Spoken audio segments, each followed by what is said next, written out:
Hello welcome back dear children. Simplified મેથ્સમાં આપણે ભાગ 21 સુધી ચેપ્ટર 7 એટલે કે સંકલનમાં આપણે ક્યાં સુધી જોયું છે દોસ્તો?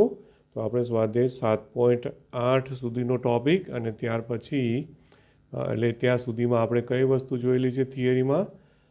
નિયત સંકલન આપણે ચાલુ થઈ ગયું છે અને એમાં સરવાળાના લક્ષ તરીકે નિયત સંકલિત શોધો એ દાખલાઓ સુધીની ચર્ચા આપણે થઈ ગઈ છે.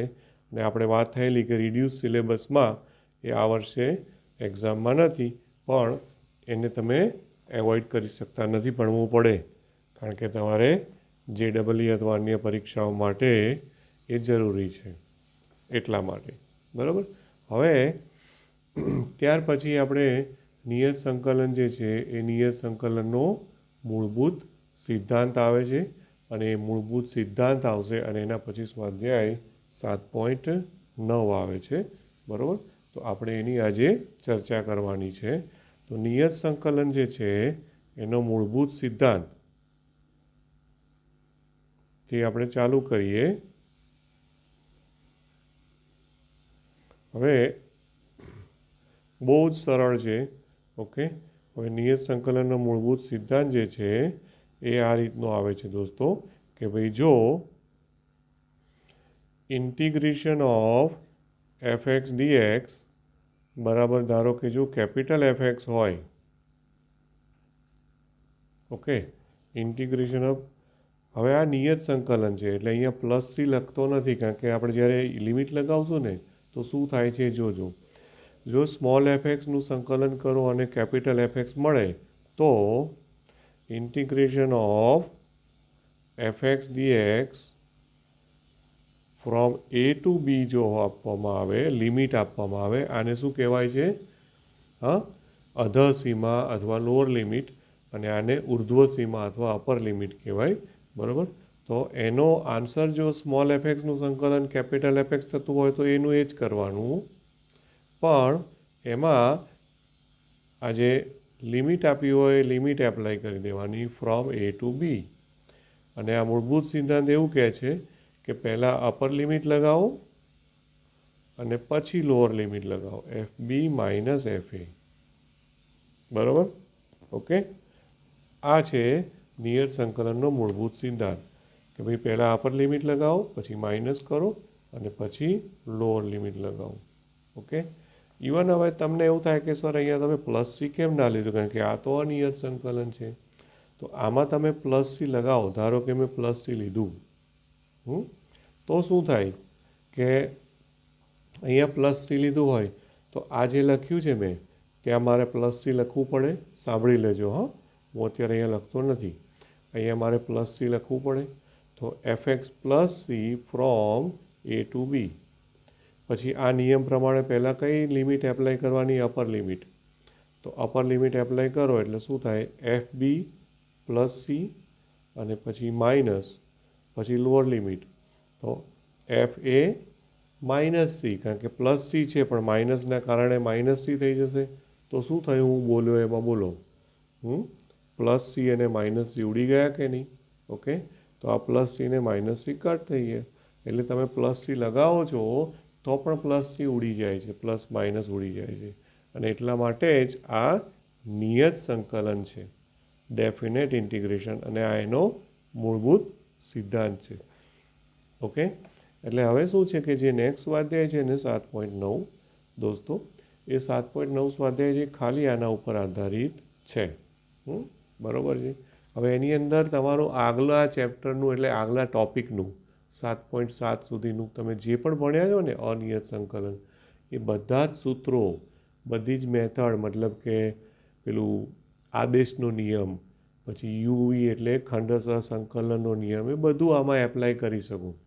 એ બધું એનું એ જ કરવાનું, આદેશ પણ લેવાનો, પણ ફાઇનલી શું કરવાનું?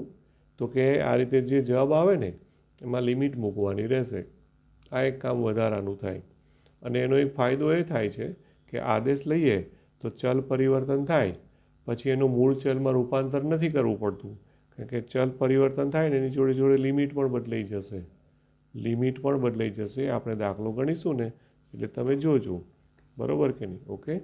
એટલે હવે જો જેમ કે ખંડસહ સંકલનનો નિયમ છે એ આપણે આમ તો કંઈ એવું લખવાની જરૂર નથી અલગથી, પણ હું છતાં યાદ કરાવું છું કે ખંડસહ સંકલનનો નિયમ જે છે, જે આપણે ખાસી બધી વાર ઉપયોગ કર્યો છે, બરાબર. હવે એ નિયમ એ શું છે, પહેલાં હું આપણો અનિયત સંકલનવાળો લખું છું હો. એટલે integration of u v d x બરાબર, તો જો યુ એમનું એમ integration of v d x minus integration of d u by d x બરાબર, d u by d x into integration of v d x કૌંસ પૂરો અને હોલ ડીએક્સ, બરાબર ને. આ આપણો ખંડસહ સંકલનનો નિયમ છે. મેં ફરી વાર યાદ કરે. હવે આ જ નિયમમાં ધારો કે મેં અહીંયા લિમિટ એપ્લાય કરી એ ટુ બી, તો આ નિયમ કઈ રીતે યુઝ કરવો, તો ધ્યાન આપજો. આ યુ ઇન્ટિગ્રેશન વી ડીએક્સ છે. ઘણા છોકરાઓ શું કરે, જ્યાં જ્યાં સંકલન આવે ત્યાં એ થી બી લખી કાઢે, તો એ ખોટું છે, રોંગ. બિકોઝ તમે અહીંયા એ થી બી લખી નાખો તો શું થયું, એ લિમિટ તમે કોને લગાવી, વીને, એટલે કે વીને લગાવી, પણ યુ તો રહી ગયો, હે ને. એટલે તમારે શું કરવું પડે, આમ આ બ્રેકેટ કરવાનો અને ફ્રોમ એ ટુ બી. આ ધ્યાન રાખજો, જ્યારે ઉપયોગ આવશે ને ત્યારે ખબર પડશે. પછી અહીંયા જે સંકલન છે, બરાબર, એમાં અંદર પણ સંકલન છે ને બહાર પણ સંકલન છે, રાઈટ. તો આપણે આ નિયમ વખતે સમજ્યા છીએ કે અંદરનું પહેલાં સંકલન કરવાનું, વિકલન કરવાનું, અને પછી બહારનું સંકલન કરવાનું. એટલે અહીં અંદરના સંકલનમાં લિમિટ લખવાની નહીં દોસ્તો, ધ્યાન રાખજો. કારણ કે હજુ બહારનું સંકલન કરવાનું બાકી છે, અને બહારનું સંકલન કરવાનું બાકી છે, એટલે આપણે અંદરનું કરવાનું, અંદરની લિમિટ એપ્લાય કરવાની નહીં. એટલે બહાર જ લિમિટ લખવાની, એ ટુ બી. આ ધ્યાન રાખજો ખાસ, બરાબર છે. Okay, right. તો આ ખંડસહ સંકલનનો જ નિયમ છે, જે આપણે ઓલરેડી ઉપયોગ કરેલો છે, પણ એમાં લિમિટ લગાવો તો આ ધ્યાનમાં રાખવાનું રહેશે, બરાબર છે. ઓકે દોસ્તો, રાઈટ. ચાલો હવે બધા ટેક્સ્ટબુકમાં ધ્યાન આપશો કે આપણે સ્વાધ્યાય 7.9 છે, તો એમાં આ બધા નિયમોને આ એક રીતે છે ને, આ અનિયત સંકલન ચેપ્ટરનું રિવિઝન છે દોસ્તો, બરાબર. એટલે હવે અત્યારે એમાં હું બધા જ દાખલાઓની ચર્ચામાં નહીં પડું, કારણ કે શરૂઆતના દાખલાઓ તો બધા એકદમ સરળ છે, તો છતાં એક બે તમને બતાવતો જઉં છું, એટલે જૂનું યાદ આવી જાય એટલા માટે. બીજો દાખલો છે, suppose integration of 2 to 3 1/x dx છે. તો 1/xનું સંકલન શું થાય જાણો છો, 1/xનું થાય log mod x, અને ફ્રોમ, હવે કરવાનું એનું એ જ, હવે પ્લસ સી નહીં કરવાનું, લિમિટ લગાવી દો 2 to 3, બરાબર. હવે પહેલાં અપર લિમિટ પછી લોઅર લિમિટ, એટલે is equal to log mod 3. અચ્છા, મોડ્યુલસનો મતલબ શું હોય છે દોસ્તો, ધન.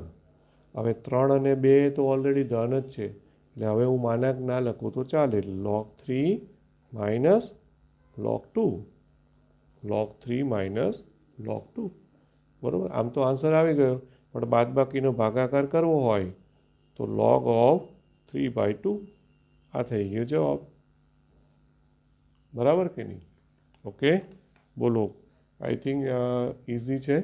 એટલે જો બધું જૂનું જ છે, યાદ કરવાનું છે પાછું. ઓકે, હવે જુઓ કે નેક્સ્ટ સપોઝ કે ચોથો દાખલો જુઓ, તો ચોથાની રકમ છે 0 થી π/4, 0 થી π/4 sin 2x dx. તો sin 2xનું ઇન્ટિગ્રેશન યાદ કરો, તો sin 2xનું થાય માઇનસ cos 2x થાય, બરાબર, minus cos 2x. Okay, right. અને ફ્રોમ 0 થી π/4, તો માઇનસ કે આવી કોઈ બી અચળ સંખ્યા હોય ને તેને હું કૌંસની બહાર જ મૂકી દઉં છું, અંદર રાખો તોય વાંધો નહીં, 0 થી π/4. ઓકે, પછી અપર લિમિટ પહેલાં મૂકો, પછી લોઅર લિમિટ મૂકો, એટલે is equal to upper limit મૂકવું અહીંયા π/4, તો 2 × π/4 એટલે π/2 થઈ જાય ને, 2 2 દુ 4 ઉડી જાય, એટલે cos π/2 કેટલા થાય? 0. ધ્યાન રાખજો, 12 પાછા માઇનસ છે એટલે કૌંસ કરી દઉં છું 0, અને માઇનસ અપર લિમિટ મૂકી દીધી, પછી લોઅર લિમિટ મૂકો, તો લોઅર લિમિટ શું થવાની? cos 2x એટલે 0 મૂકો તો cos 0 એટલે 1, એટલે માઇનસ માઇનસ +1. આ થઈ ગયો જવાબ. બરાબર કે નહીં? ઓકે, તો આ સ્વાધ્યાય છે ઇઝી, પણ પ્રેક્ટિસ કરવાની કમ્પલસરી, ધ્યાન રાખજો. ઓકે, ત્યાર પછી આમ તો બધા એક સરખા જ છે. 8મો દાખલો જુઓ. બધું જૂનું રિવિઝન થઈ જાય આમાં. ઓકે, આનો ફાયદો એ છે કે આમાં બધા જૂના સૂત્રો રિવિઝન થઈ જાય, ખાલી છેલ્લે લિમિટ મૂકવાની આવે. હવે 8મો દાખલો છે cosec x dx. લિમિટ આપી છે π/6 to π/4. π/6 to π/4. બરાબર. હવે આમાં cosec x નું સંકલન log mod cosec x minus cot x, અને ફ્રોમ π/6 to π/4. બરાબર. ઓકે, ત્યાર પછી એમાં અપર લિમિટ પહેલાં મૂકો, log mod cosec π/6 upper limit મૂકું છું. cosec π/6 એટલે sin π/6 નું વ્યસ્ત, એટલે એનો આન્સર આવશે 2. પછી cot π/6 એટલે આવશે cot π/6 એટલે cot 30. બરાબર ને, એટલે cot 30 નું મૂલ્ય આવશે √3. બરાબર. આ થયું અપર લિમિટ. માઇનસ π/6 to π/4 છે, સોરી, આ π/4 છે. ઉપર પાછું ફરીવાર અપર લિમિટ π/4 છે, એટલે cosec π/4 એટલે √2, cosec π/4 એટલે √2, અને cot π/4 એટલે 1. ઓકે, એટલે આ ત્યાર પછી હવે લોઅર લિમિટ આવી π/6, એટલે log mod. હમણાં મેં મોડ શું કામ રાખ્યા છે? કારણ કે આપણને ધન કે ઋણ હવે મૂકશો એટલે ખબર પડશે, એટલે મોડ્યુલસ એ પ્રમાણે આપણે દૂર કરી દેવાનું. cosec π/6 એટલે 2 થશે, અને cot π/6 એટલે √3 થશે. બરાબર. હવે જુઓ કે √2 - 1 તો એ ધન જ છે. બરાબર, અને આ 2 - √3 એ પણ ધન જ છે, એટલે હવે માનાંક નહીં મૂકું તો ચાલશે. બરાબર. અને બાદબાકી છે તો બાદબાકીનો શું કરી દઈશું? ભાગાકાર. એટલે log of √2 - 1 upon 2 - √3. આ લોગનો ગુણધર્મ લગાવી દીધો. બરાબર. ઓકે, હવે આમ તો આન્સર આવી ગયો કહેવાય, પણ પાછળ શું જવાબ આપ્યો છે આઈડિયા નથી. પણ આમાં જનરલી એવું હોય છે કે ભાઈ છેદ જ્યારે આવો અસમય આવે ને, તો એમાં શું કહેવાય, કરણી, અનુબદ્ધ કરણી વડે, સંકર નહીં, અનુબદ્ધ કરણી, એટલે કે 2 + √3 વડે ગુણીને ભાગી કાઢવાનું. 2 + √3. બરાબર ને? ઓકે, એટલે ઇઝ ઇક્વલ ટુ log, હવે જો છેદમાં શું થઈ જશે? 2 - √3, 2 + √3 એટલે 4 - 3, અને ઉપર જે છે એ સાદો ગુણાકાર, એટલે ખાલી કરી દેવાનું, જે થાય એનો આન્સર. જો પહેલાં સાથે પહેલું 2 √2, પછી પહેલાં સાથે છેલ્લું એટલે √6, પછી -2, બરાબર, અને -√3. આટલું આવ્યું. Okay, right. અને છેદમાં તો 4 - 3 એટલે છેદમાં 1 થઈ ગયું. એટલે ઇઝ ઇક્વલ ટુ log. હવે આ 2√2 - 2 આ પહેલાંને ત્રીજાને સાથે લઈ લઉં. તો એમાંથી હું 2 કોમન કાઢી લઉં તો √2 - 1 થાય. પછી બીજું અને ચોથું એમાંથી પણ હું √3 કોમન કાઢી લઉં. બીજું અને ચોથું છે એમાંથી √3 કોમન કાઢી લઈએ. ના, પણ એમાં કશું થવાનું નથી ને, કારણ કે √3 કોમન કાઢીએ તો √2 + 1 આવશે. એટલે બસ, તો પછી આનું કંઈ સાદુરૂપ આપવાની જરૂર નથી. અવયવ પડતા હોય તો જોઈ જોજો. આમાં શું છે, આ √2 - 1 છે ને આ √2 + 1 છે, એટલે કરવાનો મતલબ નથી રહેતો. મેં કીધું કદાચ અવયવ પડી જાય તો પાડી દઉં, પણ અવયવ પડતા લાગતા નથી. એટલે આમને આમ જ આને છોડી દેવાનું, છેદમાં 1. આ થઈ ગયો આન્સર. રાઈટ. એટલે મોસ્ટલી આ રીતના પાછળ જવાબ આપેલો હશે, ચેક કરી લેજો. અને જો સાદુરૂપ હોય કંઈ પણ તો એ સાદુરૂપ આમ તો સમીકરણવાળું હોઈ શકે, બહુ તો આનું કંઈ અવયવ પાડીને, પણ હાલ પૂરતું એવું દેખાતું નથી કે કોઈ અવયવ પડતા હોય, એટલા માટે આ આપણું બરોબર જ છે ને. 2√2 પછી આની સાથે આ પ્લસ આવ્યું ને, હા જો ભૂલ પડી જ છે, આ પ્લસ થઈ ગયું છે, એટલે હવે થઈ જશે જો. એટલે આવું થાય, મગજ ક્યારેક ના ચાલે ને, આજુબાજુ કન્સ્ટ્રક્શનનું કામ એટલું ચાલે છે ને, એટલા અવાજો આવે છે, એમાં આ બધા પ્રોબ્લેમ મારે થાય છે. આ +√6 છે, એટલે હવે હું જે કરતો હતો એ હવે ટ્રાય કરીએ ફરી વાર. પહેલું અને ત્રીજું, તો એમાંથી 2 કોમન કાઢું તો √2 - 1. બીજું અને ચોથું એમાંથી √3 કોમન કાઢું તો √2 - 1. ઓકે. અને મને થતું હતું, મેં કીધું કેમ ના આવ્યો અવયવ, પણ ના આવ્યો એટલે છોડતો હતો. પછી ફરી એકવાર પાછું ચેક કર્યું તો ભૂલ પકડાઈ. હવે √2 - 1 અને 2 + √3. ઓકે, આ તમારો લોગ. હવે આટલો ફાઇનલ આન્સર થયો, √2 - 1 × 2 + √3. હવે આમ તમે જોવા જાઓ ને તો આ એક જાતની મજૂરી જ કરી છે, કારણ કે પાછું આ જે હતું એનું એ જ આવીને ઊભું રહ્યું છે કે નહીં. એટલે આન્સર તરીકે આ લખો તોય વાંધો નહીં, પછી આન્સર તરીકે આ લખો તોય વાંધો નહીં. આને પણ તમે જવાબ તરીકે રાખશો ને તોય ચાલશે, આને જવાબ તરીકે રાખશો, કારણ કે આમાં બધી આ મજૂરી કરી અને પાછો જવાબ આવ્યો, તો જવાબ તો પાછો આનો આ જ આવી ગયો છે કે નહીં, પેલું છેદમાં 1. એટલે આવું થાય. આ તો મેં જસ્ટ પ્રયત્ન કર્યો, અને મૂળ મારો બતાવવાનો હેતુ શું હતો કે સમીકરણ જ્યારે છેદમાં અસમય સંખ્યા હોય ને ત્યારે મોટાભાગે એ લોકો સમીકરણ કરતા હોય છે. એટલે આ કૌંસ ખોલ્યા અને પાછો અવયવ પાડ્યા, એટલે પાછું હતું ત્યાં આવી ગયા. ઇટ્સ ઓકે, બરાબર છે. એટલે આને જવાબ તરીકે રાખો, અથવા તો આ અનુબદ્ધ કર્યા વગર જવાબ રાખો, બંને રીતે ચાલશે, કોઈ પ્રોબ્લેમ નથી. ત્યાર પછીના દાખલાઓ છે જે 9, 10, 11, એ બધામાં તૈયાર સૂત્રો જ છે તમારી પાસે, અને એ સૂત્રોમાં તમારે ખાલી લિમિટ જ એપ્લાય કરવાની.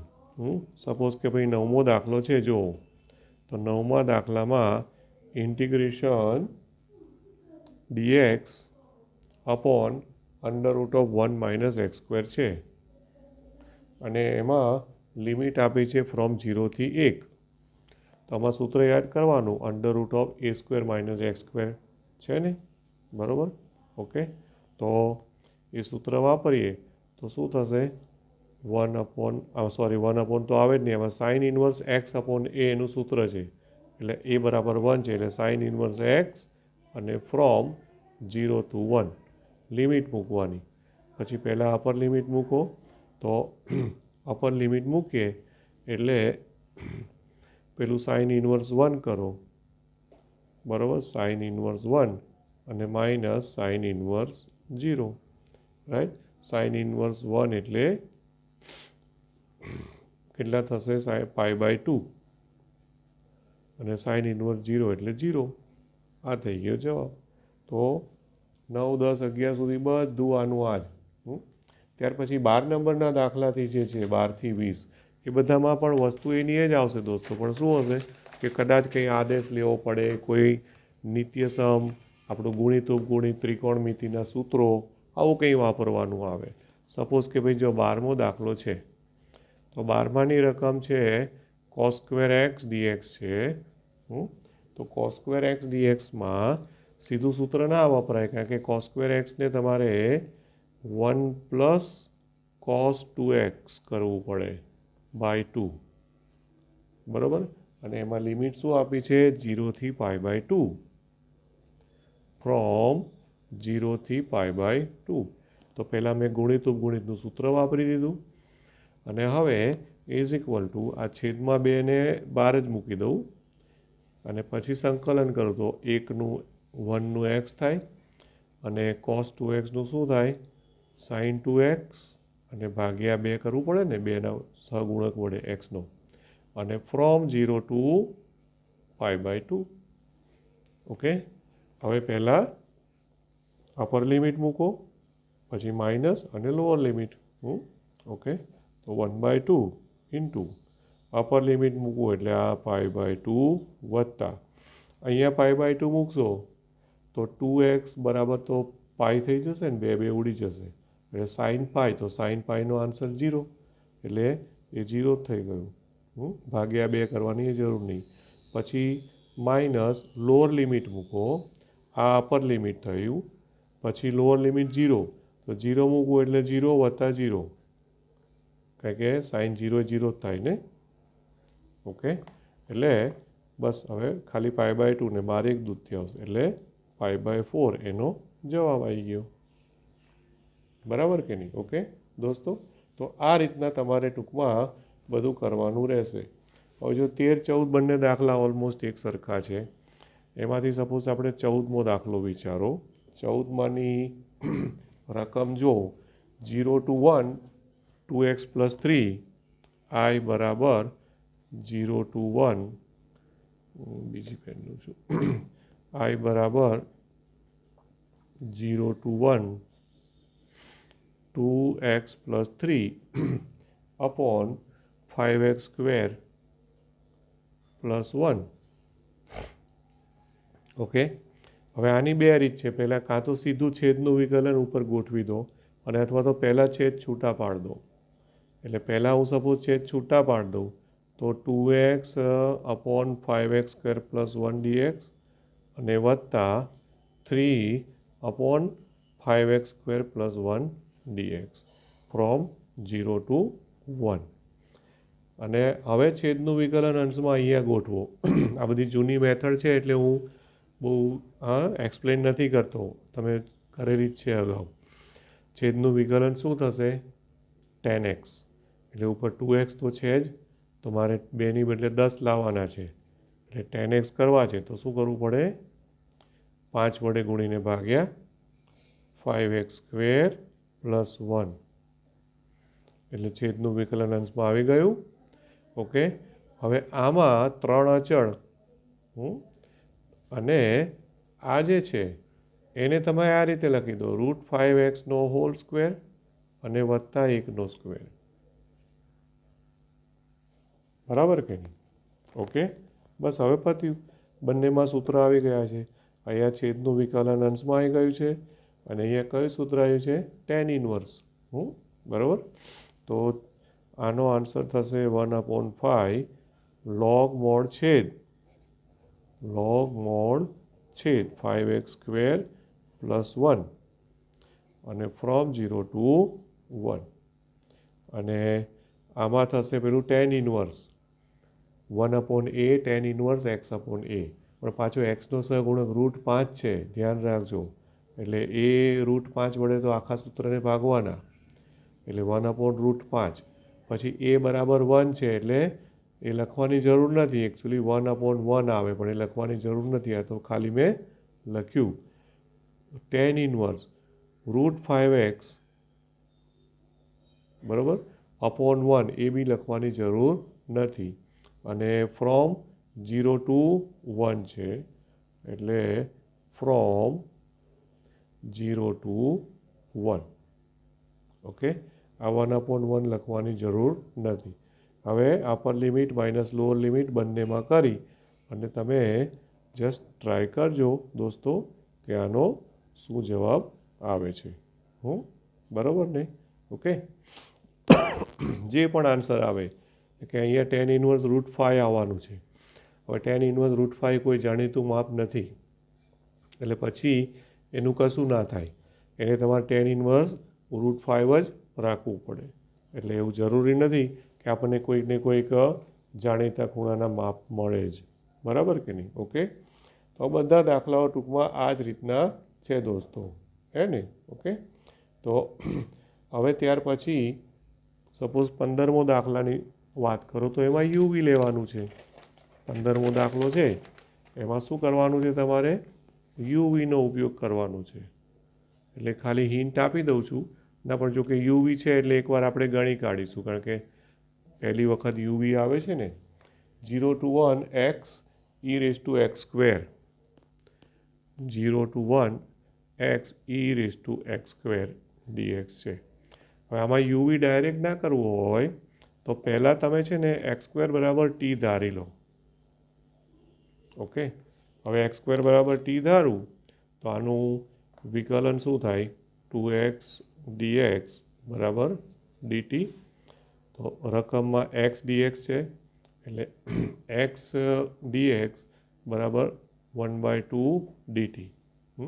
તો હવે યુવી નહીં કરવું પડે, કારણ કે પેલું આદેશ લીધો ને તો એક ફાયદો થઈ ગયો. x dx બરાબર 1/2 dt આવી ગયા.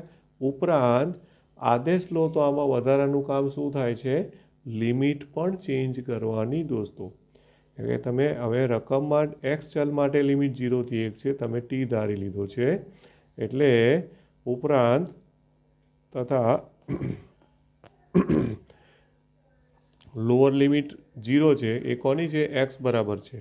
તો x બરાબર 0 લઉં તો આમાં x બરાબર 0 મૂકવાના એટલે t બરાબર 0 થાય. બરાબર છે? અને અપર લિમિટ 1 છે તો x બરાબર 1 લઉં તો t બરાબર 1². તો નવી લિમિટ 1. હવે આમાં એકચ્યુઅલી કુદરતી રીતે તમે ફાવી ગયા કે લોઅર લિમિટ 0 હતી તો 0 જ રહી, અપર લિમિટ 1 હતી તો 1 જ રહી. દરેક વખતે આવું થશે નહીં, ધ્યાન રાખજો. આ તો કુદરતી લિમિટ બદલાઈ નથી. એટલે 0 to 1 e⁻x² એટલે e⁻t x dx બરાબર 1/2 dt. બરાબર ને? હવે ખાલી 1/2 બહાર મૂકી દો. e⁻t નું તો e⁻t જ થાય. અને ફ્રોમ 0 to 1 શું ફાયદો થયો આમાં? કે હવે પાછું મૂળ ચલ મૂકવાની જરૂર નહીં, સીધો જ આન્સર આવી જાય. પેલા અનિયત સંકલનમાં શું હતું? તમારે પાછો મૂળ ચલ મૂકવો પડતો હતો. આમાં મૂળ ચલ મૂકવાની જરૂર રહેતી નથી. બરાબર ને? એટલે = પહેલાં અપર લિમિટ મૂકો એટલે e⁻1 અને લોઅર લિમિટ એટલે e⁻0. એટલે 1/2 ઇન્ટુ e માઇનસ e⁻0 એટલે 1 થાય, ધ્યાન રાખજો. તો આ થઈ ગયો જવાબ. બરાબર કે નહીં? Okay, right. તો હવે તમે જુઓ કે આ રીતના જેટલા પણ દાખલા છે ને દોસ્તો, એ બધા જ દાખલા અગાઉની રીતો લઈ અને તમે પ્રયત્ન કરશો તો મારી દૃષ્ટિએ કોઈ વાંધો આવે એવું છે નહીં. બધી જ જૂની મેથડ યાદ કરવાની. આંશિક અપૂર્ણાંક હોય તો ઉચિત સમય વિધેય, અનુચિત સમય વિધેય બધું યાદ કરવાનું. જેમ કે 16મો દાખલો છે તો એની રકમમાં અનુચિત સમય વિધેય છે જો. ઓકે. તો એને તમારે સીધું આંશિક અપૂર્ણાંક ના થાય. 5x² upon x² plus 4x plus 3 છે. બરાબર? આની ખાલી હિન્ટ આપી દઉં કે તમે એક કામ કરો, 5 બહાર લઈ જાઓ, પછી ઉપર x² plus 4x plus 3 minus 4x plus 3 એટલે 4x પ્લસ 3 ઉમેરીને બાદ કરી દીધા છે. ઓકે. હવે તમે બધી જૂની મેથડ યાદ કરજો દોસ્તો. અને જે પણ લિમિટ આપી હોય, લિમિટ આપી છે 1 થી 2, 1 to 2. ઓકે. તો અહીંયા મેં તમને હિન્ટ આપી દીધી છે. ત્યાંથી આગળ તમારે જાતે પ્રયત્ન કરવાનો. પહેલું આ ઉડી જશે એટલે 1 આવશે, બરાબર. ફ્રોમ 1 to 2 dx અને માઇનસ આ 4x + 3 upon x² + 4x + 3 dx from 1 to 2. હવે આગળ તમારે કઈ રીતે ગણવું એ અગાઉની રીતો વિચારી અને જોજો દોસ્તો, રાઈટ. તો આપણે 7.9 સ્વાધ્યાય આખું એક જ લેક્ચરમાં પૂરું કર્યું છે, કારણ કે આખું જ રિવિઝન પ્રકારનું સ્વાધ્યાય હતું એટલા માટે, રાઈટ. ઓકે. સો હવે છે ને તમને 6ઠ્ઠી યુનિટ ટેસ્ટનું નોટિસ મળી છે. તો એમાં જે ચેપ્ટર્સ છે એ ચેપ્ટર્સ બધા આપણે એમાંથી 3 ચેપ્ટર્સ બાકી છે, એટલે થોડું સ્પીડી જશે. કદાચ શક્ય છે કે હું રજા હોય તો રજામાં પણ એકાદું રેકોર્ડિંગ મૂકી અને આપણે પૂરું કરવાનો પ્રયત્ન કરીશું, જેટલું પૂરું થાય એટલું. ઓકે. અને તમે તમારી અનુકૂળતા મુજબ એ પ્રમાણે પરીક્ષામાં લખજો, કોઈ ચિંતા કરશો નહીં. Okay. So thank you very much. Have a nice day.